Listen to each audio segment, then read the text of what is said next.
In this video, we share with you how we got through being new parents during a pandemic and what we learned along the way. Coming up.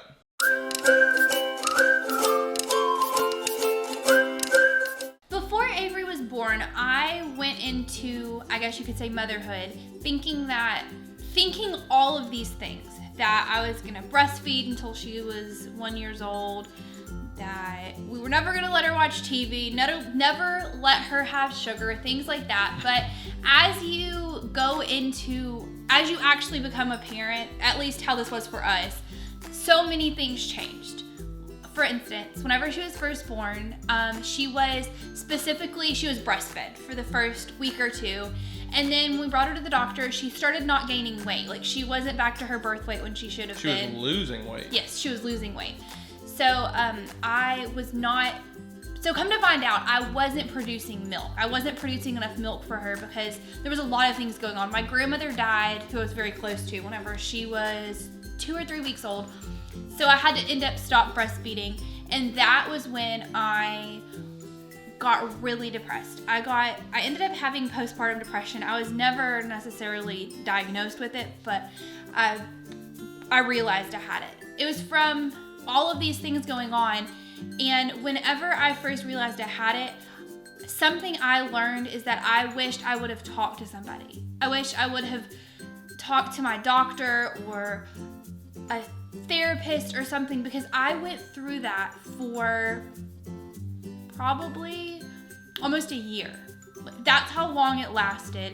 And then I finally, it got worse. So that's definitely something that I would say is, if you feel like you have postpartum depression, talk to somebody, because it is one of the worst things to ever have to go through if you go through it for that long. So one thing I remember very vividly is when we were in the hospital having Avery, and it was time for me to push.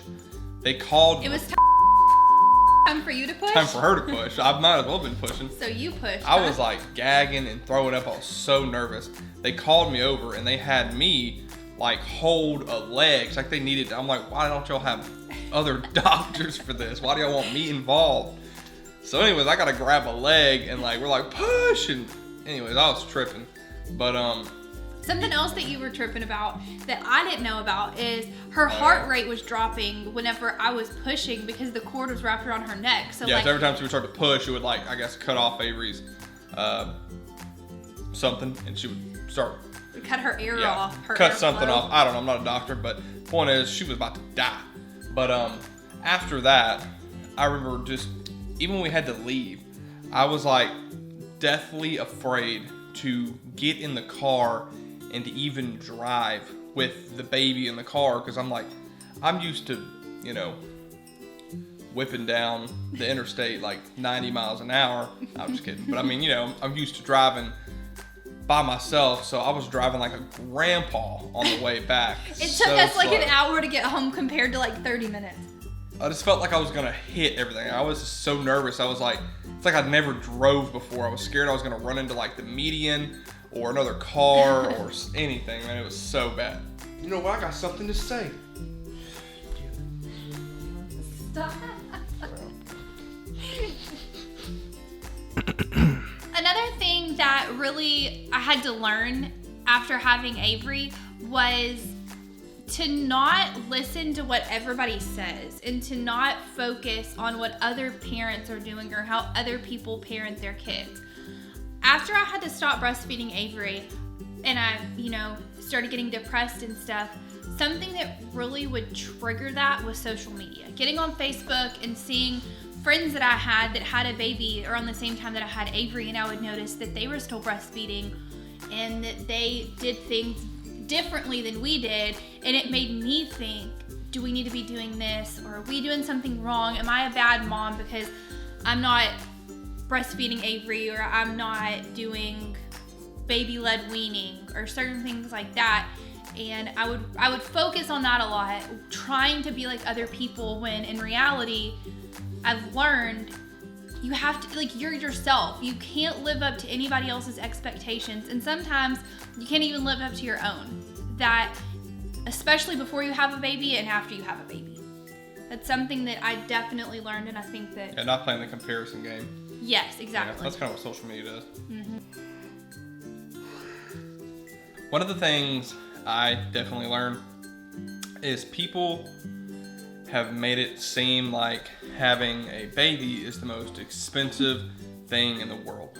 Which, don't get me wrong, you It's know, a lot more. it's expensive. It's more than it But- was before you have a baby, and it's just two of you. Yeah, I mean, honestly, there's a lot of upfront cost, but then like diapers, stuff like that, I mean, they cost, you know, but it's not as bad. I feel like there was just, in my head, there was this conception given that it was just gonna cost like 10 grand a month or something. You know, maybe it was just me, people around me, but if people are making you feel that way, it's not that bad. It's really not. Like diapers, we buy a box of diapers like once a month. That's like $40. Because we get like a big box Wipes, supply a month 20. We go to Sam's Club to get all this kind of stuff, but you know, wipes is like $20. for every like 2 or you know, 3 months. and then she just eats. You know, she eats what we eat. you know, formula that obviously costs a lot if you're still feeding bottle, but I mean, it's not that much. Like $100 a month for formula. You know, maybe $150.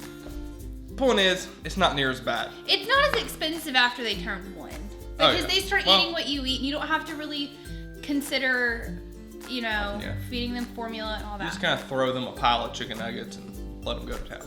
Yeah, it's all about balance. Chicken nuggets, some peas or something, you know.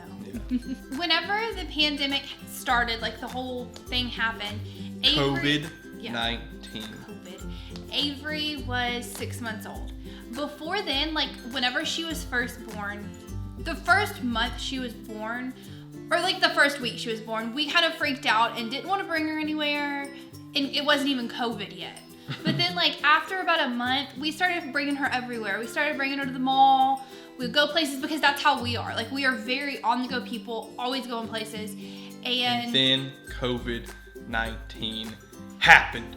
And how it all started, the whole way it started was her dad came over and stayed with us a He few helped days us move. to hang out with the baby and everything. Yeah. And he was sick. He started getting sick. He sat with us and ate dinner. He slept on our couch and was holding our newborn, Well, she was 6 months so old. whatever. She was Yeah. like a little baby still. Holding our baby, He was yeah. holding her, like getting close in her face. And we just thought he had a cough because, He always know, had a he cough. smoked. He always has a cough. not really, but not like this. I knew something was up. I did But not believe he it. ended up having COVID, and So we had to go into shutdown mode right away, like right when this whole thing started. right after we had moved to a new place, we had to go into quarantine for 2 weeks, and it was the worst. It sucked. Honestly, it was like, this thing was so new. It's like all the fear of what it, you know, we didn't know like if we got it, we were just going to die. We didn't know if he was about to die, if our baby was about to get sick and die because they were just all up in each other's face. It was just a lot of fear and How when COVID first happened, how scary social media, like in the whole Oh, yeah. media, how everything hypes it up. how bad they made it seem. But now, But a year into luckily, it, thank God, none of us got sick. Not even Cassie's mom, who, you know, was sleeping in the same bed with him. They're face to face, you know. Maybe more than that. Maybe more than that. Shout out to them, to my boy. So another thing that we experienced, or well, we both experienced it, was constantly thinking Avery was gonna get sick or was getting sick. Basically just fear of the future, fear of thinking she was about to die. Constantly checking her temperature, thinking we need to check her temperature, needing to check on her and make sure she's still breathing. things like especially me, that. when she was sleeping, I would always, honestly, just like touch her belly to make sure she was still breathing, or like look at her to see if I could see her stomach moving. I mean, I still like, you gotta check and make sure they're Yeah. breathing every once in a while, like a healthy amount, like, you know, sometimes. But I'm talking like, it was obsessive for a while. We were just crazy. Like I honestly, like, the first week that she was home, I probably lost sleep over just making sure she was okay, because she was this new life that we just brought into the world, and like, Yeah, that's what's weird. It's like this new thing that's mine that can't, you know what I mean? That's ours, sorry. Yeah. And it's like you just feel this need and want to protect it and make sure it's okay if she's okay or he's okay, whatever, you know? and you just don't know what to do, and it's like you just learn all these things, and honestly, like that's something big too, is that becoming parents, like becoming new parents, you just learn. Like she's 18 months old and we are still learning so much, and you never know what's gonna happen, and you just gotta be prepared. Overcome and adapt, bro. Yeah. Hey, here in a minute, we're actually going to tell you about some of the products and things that we found to be super helpful during this whole journey of becoming a new parent. And if you're enjoying this video, drop a thumbs up. Maybe consider subscribing. And yeah. Here are some of the products that we found super helpful when Avery was first born, and some of them we still use. First is her bassinet that we used. We had the Halo Swivel Sleeper Bassinet. That thing is worth the money. It was a lifesaver when she was first born. Something worth splurging on. It really is. Like if we have another baby, we are getting another bassinet like this when we have another baby. It adjusts to the height of your bed, and it actually it's on a swivel. So you can swivel it over to literally being right next to your bed within arm's reach. And the coolest part is I feel like it comes around to the bed, and then you can swivel it back away so you can stand up. But then if it's over by the bed and you have to pick the baby up during the night, it has the little sides of the bed are like spring loaded. So if you put your arms and pick the baby up, you don't have to like stand up and get over it. It just bends down, you can grab the baby, and then spring loads back up. That's definitely something that's very helpful too when you first come home from the hospital, as you know, when our mom has a baby. She's very sore and things like that. So it helps a lot not having to bend over and hurt yourself. Okay, another great item that for me was great was the, what was it called? 4Moms swing, right? The 4Moms swing. The Mama-Roo swing or something like that. 4Moms Mama-Roo swing, and, you know, whatever. Everything we're talking about, we'll put a link down in the description for you guys to see if you're interested. It was the 4Moms Mama-Roo swing. I don't know the technical name for it, but it's like almost like shaped like a banana thing. I almost said a banana hammock.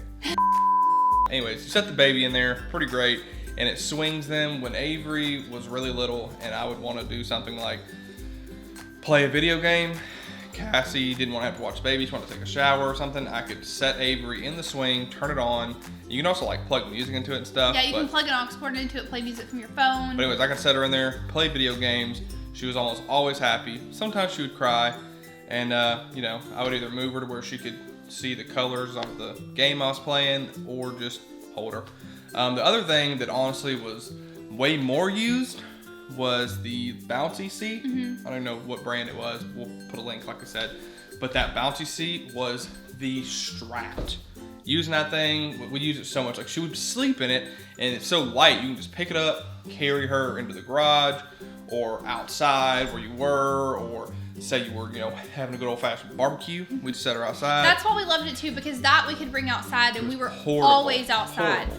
Super portable. And also it was really like just light. You can just throw it in the back of the truck or in the car, whatever, and just go with it. It wasn't like this big The swing was plug-in more of something contraption that you would leave in one room because it was kind of heavy. Yeah. Or we'd be at the dinner table and it wasn't really that heavy. Table. It was just too clunky. But the little bouncy seats, I think one thing we have found is that most of the time, not all of the time, but most of the time, the cheaper stuff that you can buy is the better stuff. There's exceptions like strollers, like the bassinet. There's swing. exceptions. There's exceptions. Yeah. And the swing. Yeah. Anyways, there's exceptions, but you get the point. The cheap stuff, 9 times out of 10, gets the job done. Yep. Another thing that we've gotten a lot of use out of since she was born is her pack and play. The pack and play that we have has a little section you can put on top of it to turn it into a bassinet. So when she's really little, she would be closer to the top to where you could reach her. Especially when she was first born, we used it a lot because we would go a lot of places and we just bring it to a hotel and she could sleep in it. Yeah, even still, anytime we travel, like anytime we have to go stay with family or hotel or whatever, it's packed. You pack it up and you play. You know what I'm saying? But anyways, it's just really easy to set up and break down. Definitely need to check those out. It's even good for when a baby's not sleeping, like when they're at that awkward age where they're like trying to walk or crawl and you don't want them all over the house while you're trying to clean. Oh my gosh, just set them in there and you can do what you gotta do. And they won't, it's like a little cage, you know. Throw them in that kennel. Throw them in the kennel. And another thing we use all the time is the baby monitor, obviously.